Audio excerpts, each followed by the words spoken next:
நான் ஒரு 1.5 வயசுலேருந்தே காலேஜ் முடிக்கிற வரைக்குமே எங்கள் பாட்டி தான் என்னை வளர்த்தாங்க. நான் காலேஜ் ஹாஸ்டலில் இருந்தேன். ஆனால் லீவுக்கெலாம் பாட்டி வீட்டில் தான் போயிருப்பேன்.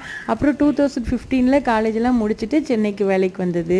எங்கள் பாட்டி ரொம்ப ரொம்ப ரொம்ப நல்லா சமைப்பாங்க. எந்த அளவுக்குனா, நான் டியூஷன் போயிட்டு வீட்டுக்கு வந்துட்டு இருப்பேன்னா அங்கே ஒரு பாலம் இருக்கும். அந்த பாலத்தில் ஏறின உடனேயுமே எங்கள் வீட்டில் என்ன சமைக்கிறாங்கங்கிற வாசம் எனக்கு கரெக்டாக தெரிஞ்சிடும். அந்தளவுக்கு சூப்பராக சமைப்பாங்க. ஆனால் வயசு ஆக ஆக அம்மா நீ எனக்கு அது பண்ணல, அந்த மாதிரி பண்ணி தெரியா, இது பண்ணல, இந்த மாதிரி பண்ணி தெரியான்னு கேட்குறப்போ அதெல்லாம் எங்கள் பாட்டி நான் அதெல்லாம் செஞ்சேனா அப்படிங்கிற மாதிரி கேட்பாங்க.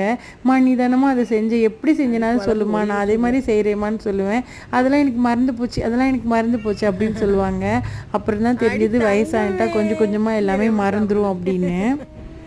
தங்கம்மா